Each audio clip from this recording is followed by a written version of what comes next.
Okay, mayong mudto na usab kanatong tanan, Luzon, Visayas, Mindanao. Mayong mudto Philippines, may mudto world, may mudto universe. Ano na punta mga higala, nini nga atong tulumanon sa kahanginan, CONA, Catechesis on Air. O ako lang gihapon kini inyong ubos nga alagad, Reverendo Padre Edwin Academia Akap. Abino adlaw na usab karon nga Miyerkules, no, Miyerkules taron mahigala, no.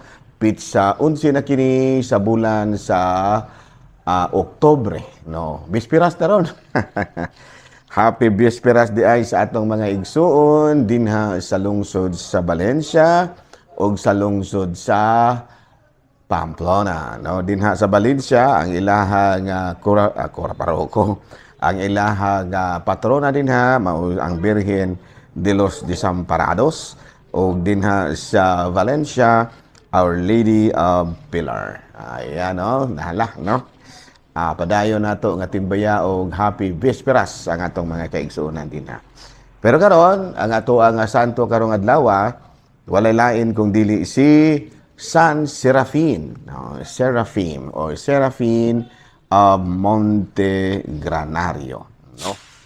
Beno na tao kini si San Serafin of Montegranario ni adtong tuig 1540. Nya namatay na adtong 1604. Na usa kini siya ka shepherd, no, usa siya ka magbalantay sa karnero taga Italy, pero nahimo isang membro sa Capuchin Franciscans, no. Nya naila siya sa iyahang pagkamapabsanon, humility o generosity, pagkamanggihatagon.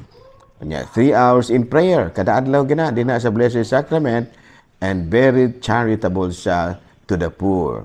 Many miracles were attributed to him. No, namatay siya ni adtong October 12, 1604 and canonized 1767. No, so pero karong adlaw gisaulog ang iyang fiesta October 11. No, klaro? Nahala, no, ato di ay nga timbayaon o kapipiesta usab ang atong mga kaigsuonan para ug mga adlaw, of course.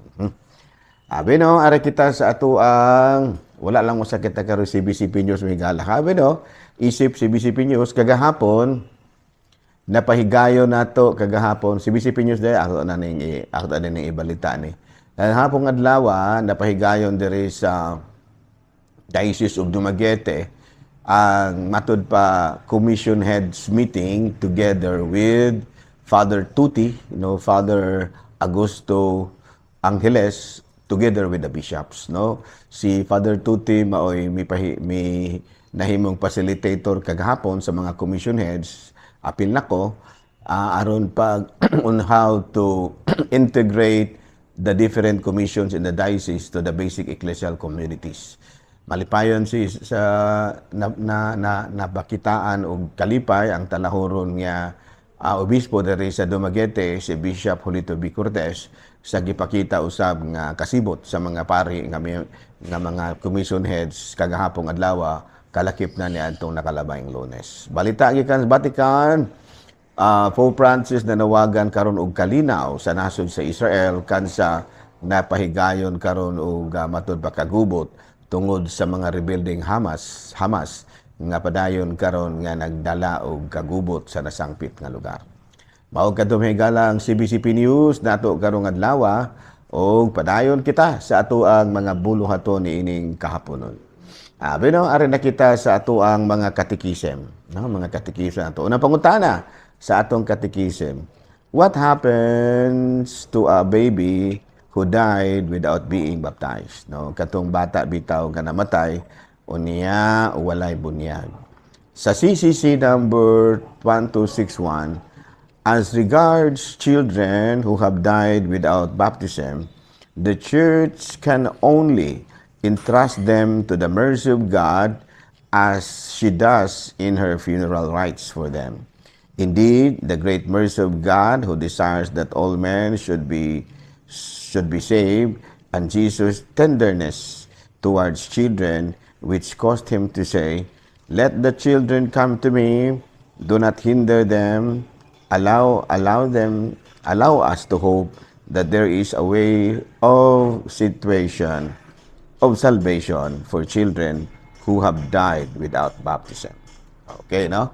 Sa ato pa, ang naandan ko nato mga higala, doon natin ginaingon nga, ang bata nga mamatay, nga walay bunyag, ato sa limbo. Kana bitang lugar nga, dili langit, dili pod impierno, limbo, dili pod purgatorio, of course, no? Kay bata pa man na.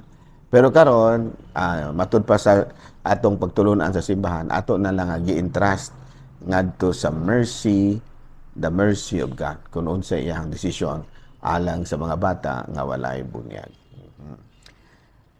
Okay, another question. The selling of blessed sacramentals. Pwede ba nga ibaligya ang mga imahi o mga butang nga binditado, pananlitan, rosaryuhan, imahi, palbiblia, pwede ba na nga itong ibaligya? Labi na kung binditado na. Ang tubag ni anak, dili na pwede. Once ma-bless na gani, you cannot sell anything nga nabinditahan na. Or else, mahulog ka sa sala nga simony.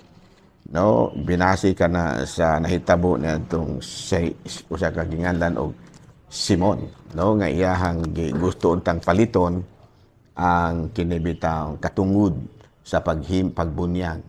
No? Paghimog mga milagro.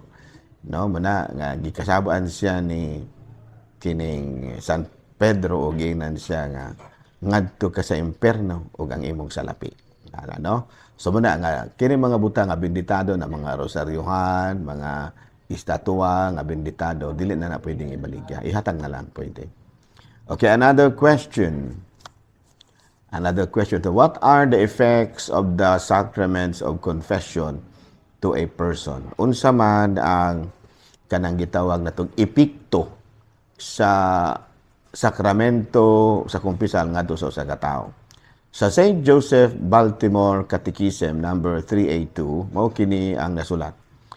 Ang epekto, ang sakramento sa kumpisal will restore or increase the sanctifying grace. Kung makasala ganita na bugto ang atong mayong relasyon sa Ginoo, apan pinaagi sa santos kapag pangumpisal, no, ma-restore, mabalik kita ngadto sa sanctifying grace sa Ginoo. No, sa Isaias kapitulo 59 bersikulo 2, ang inyong himuong kalapasan maoy nag-ulang kaninyo ug sa inyong Dios. Ang inyong sala maoy hinungdan sa inyong pagpahilayo kaninyo aron dili siya makadungog kaninyo. Sa ato pa kinahanglan gid ay nga atong isalikway ang atong mga sala, maghinulsol kita og mangumpisal aron ma-restore ang ato ang maayong relasyon sa Ginoo. Sa Lucas kapitulo 19 bersikulo 10, kay mianhi ang anak sa tao aron pagpangita og pagluwas sa nawala. Pinaagi sa sakramento sa kumpisal. Sa Santiago kapitulo 5 bersikulo 16, busa pagsugiray kamo sa inyong mga sala ug pag-ampo alang sa usag-usa aron kamo mga ayo ang pag-ampo sa taong matarong dakog kahimuan. No, sa Juan kapitulo 20 bersikulo 22-23, gisulti niya kini unya giingnan. Dawatan ninyo ang Espiritu Santo, kung pasayloon ninyo ang sala sa mga tao, gipasaylo kini. Kung kini dili ninyo pasayloon, dili usab kini pasayloon. Buti pasabot nga diha di ay sa santos nga kumpisal mapasaylo ang atong mga sala. Okay, another question. Is it biblical to celebrate fiesta? Muna mga kuan kanang gitawag na komentaryo sa mga laing relihiyon. Sa Leviticus versikulo 23, kapitulo 23 versikulo 2, ang Ginoo miingon kang Moses, sultihi ang Israelita nga mao kini ang mga fiesta nga gitagal sa Ginoo aron sa ulugo ninyo ug inyong imantala ingon nga magbala adlaw sa panagtigong. Sa Leviticus 23 versikulo 5 and 6, ang ika-14 ka adlaw sa unang bulan mao ang fiesta sa pagsaylo ug ang ika-15 ka adlaw mao ang gihapon ang bulan nga pangilin sa pan o bakaha walay patubo. No?